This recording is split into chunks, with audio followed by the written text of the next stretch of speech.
Hey everybody, it's Watachi. I'm still running free. I don't know which channel I'm going to put this on. Probably, maybe a couple of them. Uh, I think most of the people on my Fakawi four-wheeler channel, they came over from my original channel. So I don't see a need to put this on there.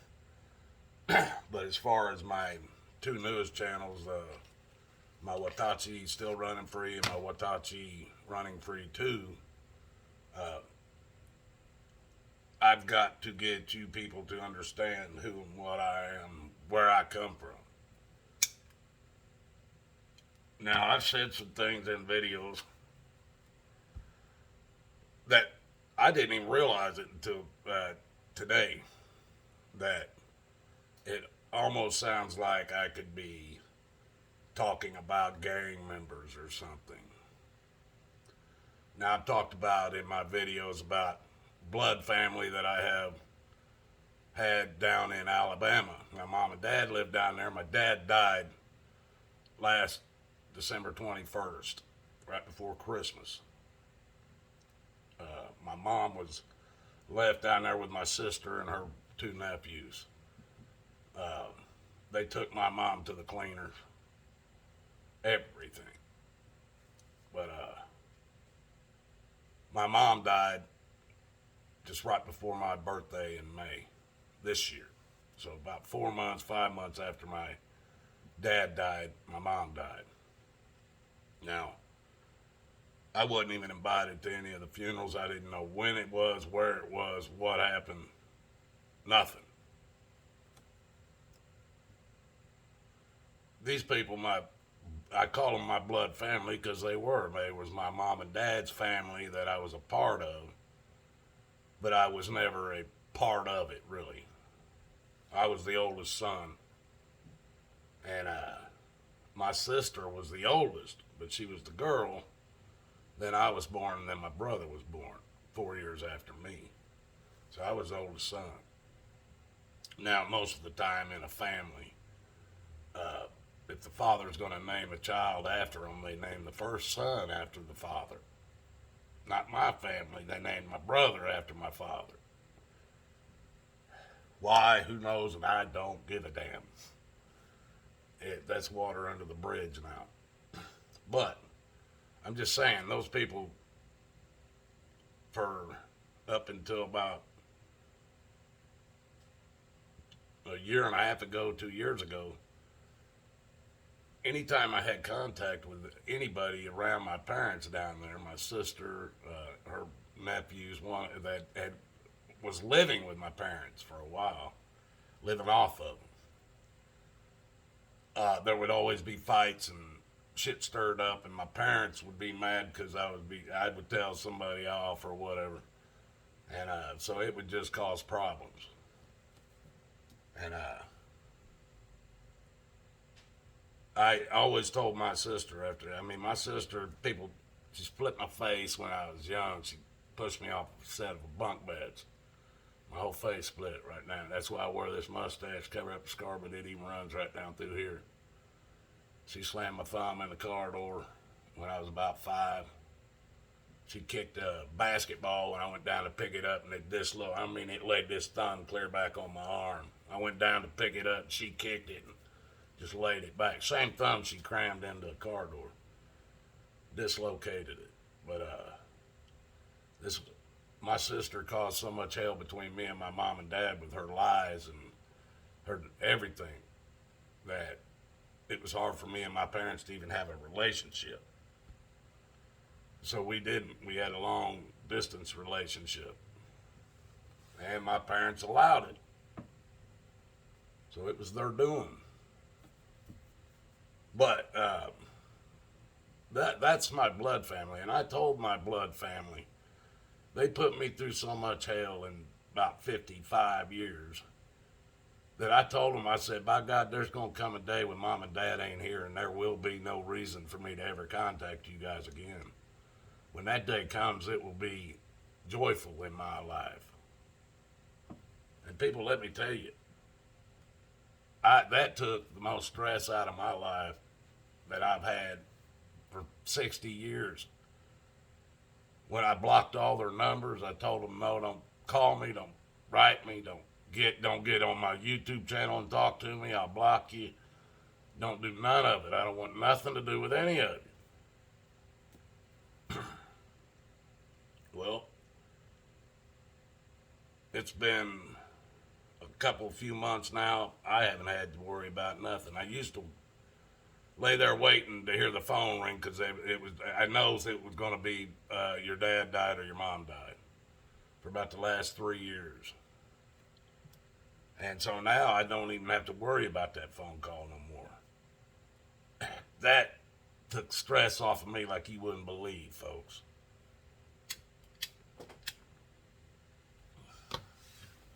Now, the family I talk about that's not blood, this is my wife. This is my wife. When I met my wife, she was she wasn't never married, but she had a guy that she left the town she grew up in with, and they had a son and a daughter. The kids was my stepchildren's father. He was I met him, and he was a real good friend of mine. I became a friend of the whole family, a friend of my wife today, and her babies. My friend would even call me and ask me if I could take, because he drank a lot and stuff. He would be drunk, and his wife would need, or his girlfriend would need to go to the store, and he would call me and ask me if I'd take her to the store and stuff. And we'd load up the kids and we'd take them to the store. Well, I didn't know it, but he was trying to get away from her and the kids, and he was trying to push somebody into that position. Well, see, I didn't know he was trying to do that, but he kept calling me to take his girlfriend to go places and stuff. But I was with another girl, and I got married. My wife now, she was at my first wedding, her and her boyfriend. Matter of fact, my first wife's brother was a good friend of my wife and her boyfriend, and he shared rent with them and lived in a 3-bedroom house with them. That's how I met my wife and everybody was through my first wife. But after me and my first wife split up, that only lasted, it was 1 day shy of a year we were married. And somehow in Wyoming, you can get a divorce without both sides being there. Because she divorced the hell out of me, and I didn't even need to be there. I just got the paperwork after it was over. But after that, this guy, he ended up, when I was married to my first wife, he left my wife that I have today. He left her and the kids. And he moved to New Mexico with another woman. Well, that's when I started helping. I got with my wife that I have today. We were already friends, so she would call me for help or whatever, or I'd go over there just to see what's going on, because she had a little boy and a little girl and needed help. And we both liked each other. I didn't know she was in love with me. I didn't know it, but she didn't tell me until later. I didn't think I would, she was even an option. I was told years before that I could never have kids, so I didn't mind the fact of finding a woman that had a couple children to raise. I didn't mind that. And it ended up being the kids of a good friend of mine, even though he screwed up.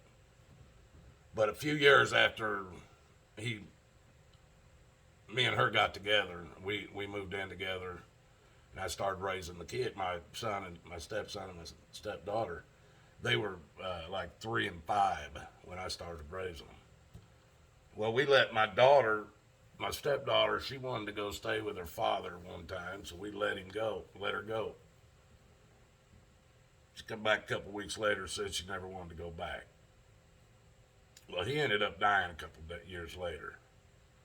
So my son don't even remember him at all. That's how young my son was when he left, and my son never seen him after that. But my daughter's a couple years older than him. She kind of remembers him, but not much. I've been their father. Um, my son got married. He a few years ago bought a house here in Ohio and had our first granddaughter. My family keeps growing. Still yet, none of them are blood related to me. And I've said this before in videos that my family, none of them's blood to me. So I could see where people might think that's a gang related type of thing. And I'm going to get to that. But I also found out about 3 years ago my sister and a woman from Arizona that was about 29 years old at the time done their DNA, and it put them together. It told the woman in Arizona that my sister was an aunt of hers, either an aunt or a niece, I think it was, and my sister was way too old to be a niece to this woman. Well, this woman asked her if she had a brother, and my sister said, "Yeah, my brother's got a kid already of his own." And so she thought when she said that her father was my sister's brother, my sister immediately thought of my brother Brandon, and and she said, "No, my mom finally told me the truth and said his name is Brian." And at this same time that this is being found out, there was another person that got a hold of my sister, and we found out my dad had an older son that was even older than my sister with a woman he was with before he met my mom. So I get a phone call, and one phone call, 5-minute phone call, I'm told I've got a daughter and an older brother, half brother. Well, finally, the daughter gets my number, I get hers, or somehow we get a phone and we call each other and we're talking. We meet a few months later. She's part of my family now. She just got married, and my family keeps growing, folks. My family keeps growing. But you can rest assured, none of them are gangbangers. Now, I've been accused of a lot of things in my life, and this is why I've told you these stories about me. And today, somebody didn't accuse me of it, so to speak. But they had taken it that I was asking them if they wanted to do some gang banging or something. I don't know.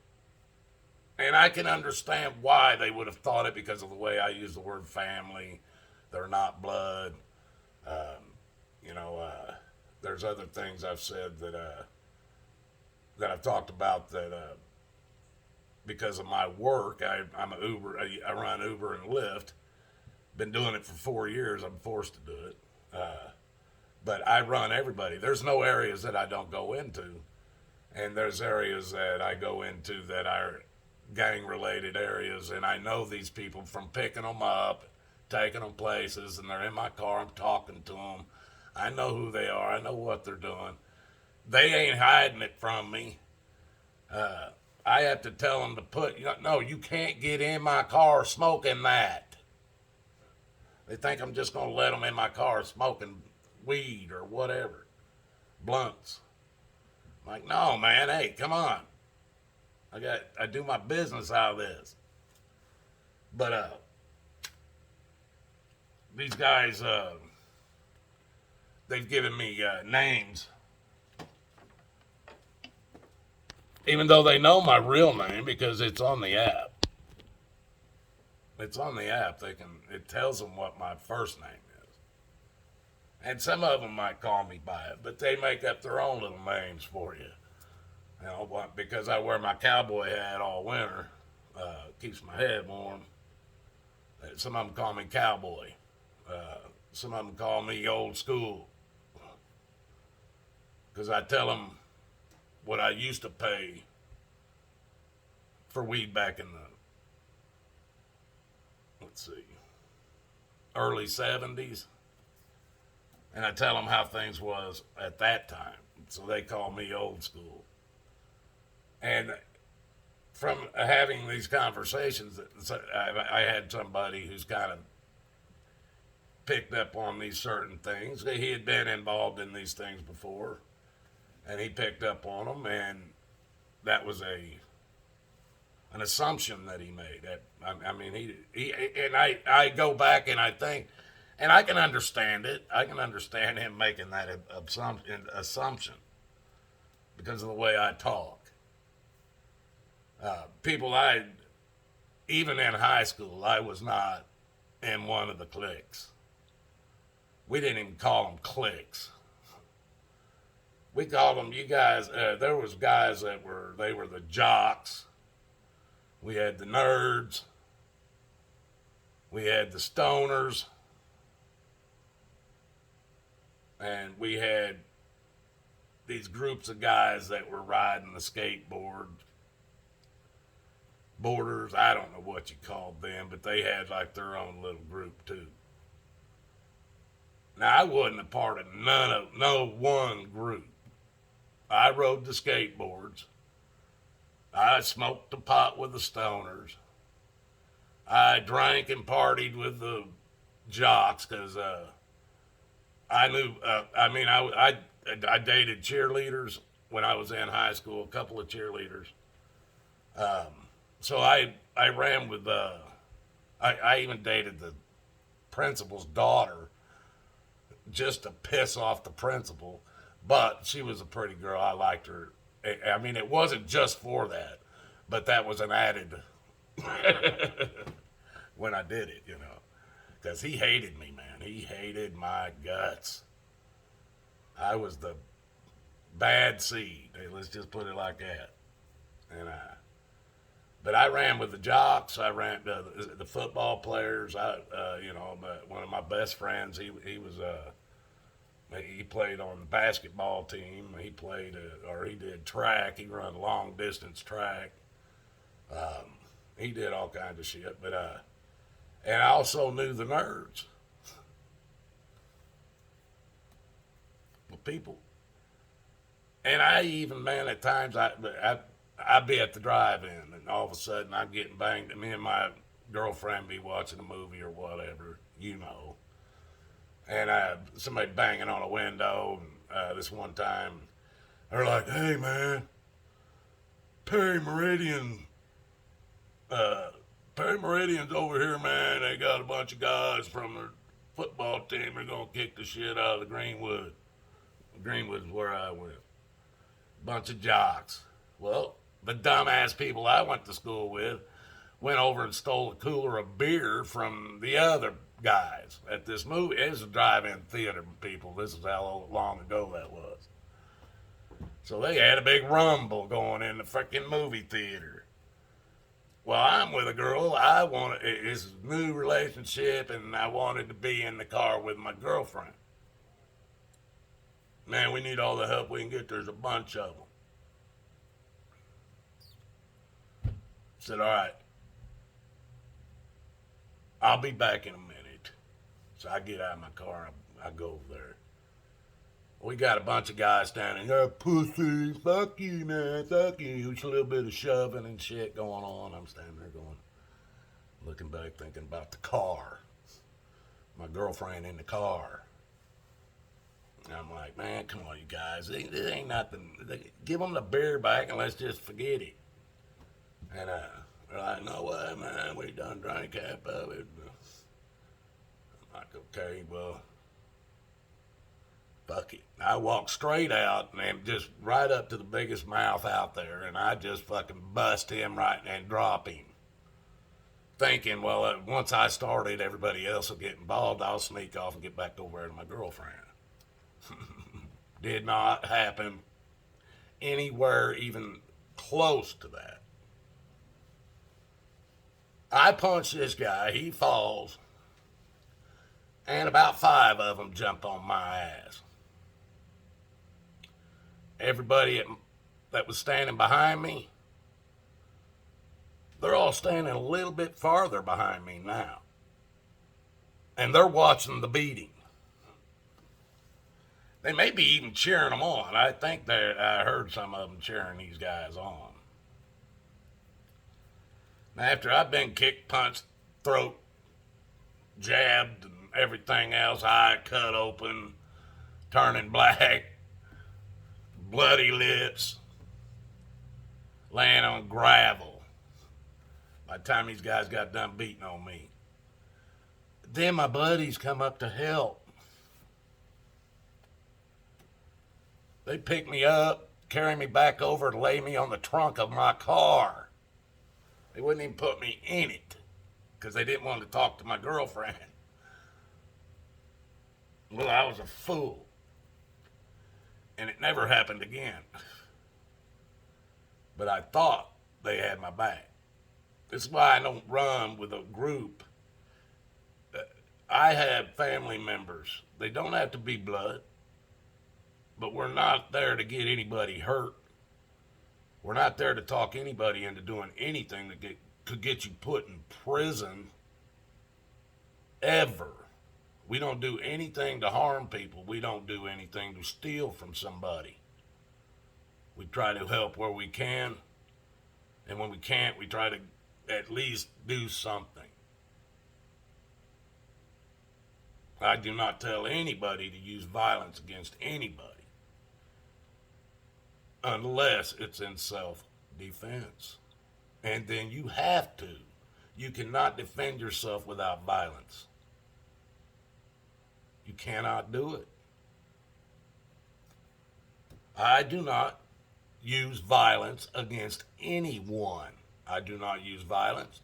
I do not steal from people. I do not sit around and think about how I can scam somebody. I do not do these things. I would never ask anybody else to do them. I fight when I even have arguments with people, not to even think bad about those people.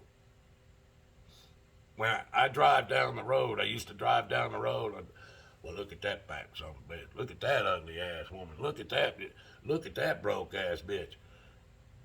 And you know what? I was every damn one of them too. Every one of the names I was using, that's exactly what I was. I don't do that stuff anymore, folks.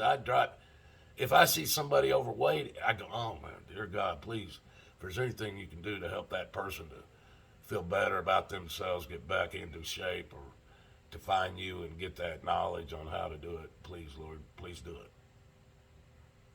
I try to not judge people at all, even.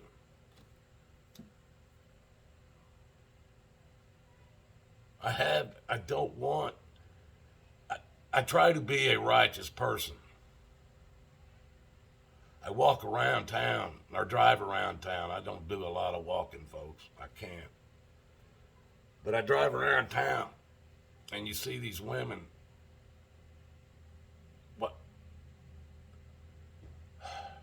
Why do you have to dress like you're going on stage to earn a bunch of $1 bills? Why wouldn't you want to dress like you was classy, like you was a lady, a mother, have respect?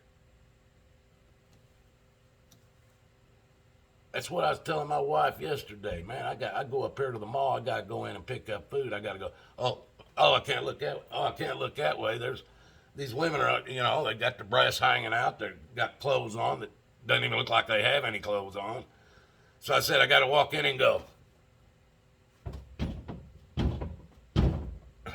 In order to try to be a righteous man. Because you all want us to look at you with lust.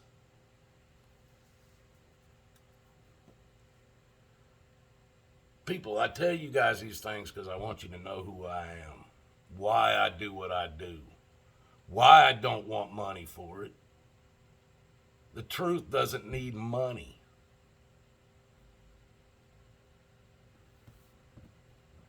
Now, I might be off when I talk about some things on the numbers or or the way to pronounce something. But I don't just go off half cocked on something and not know what I'm talking about.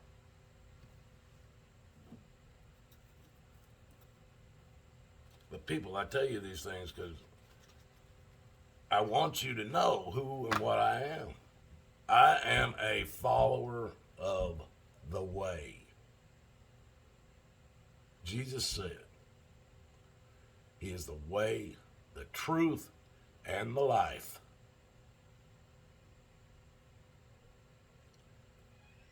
I follow the way. I strive for the knowledge for truth. And I hope I can get that eternal afterlife.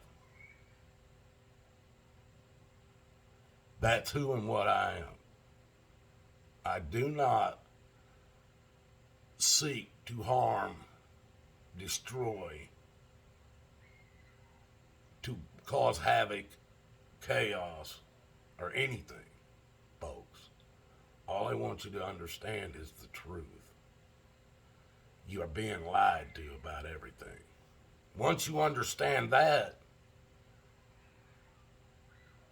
then you can move on. Folks, this is already 26 minutes. You probably ain't going to listen to 10 minutes of it. I hope you do. I would never ask anybody to harm anybody in any way, shape, or form, unless it was in self-defense of yourself or your loved ones.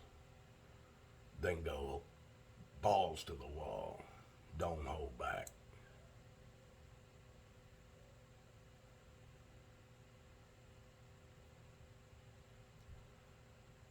May God bless us all, folks, because that's the only way out of this. Make no mistakes. He loves you, and I love y'all too. The only way out of this is through Jesus Christ. And that's my only message that I hope any of you believe. That's the one and only message I hope any of you believe about what I say. I ain't lying to you about nothing I say, but that is the one thing I hope you believe. If you don't believe anything else I say, any other words that come out of my mouth, I hope you believe that Jesus Christ is the only way out of this. Because no man, no Donald Trump, no Biden, no Obama, no Hillary, none of them, none of these human beings are going to pull you out of this. They are the ones that put you there. So, till next time, folks. God loves you, and so do I. Have a good one.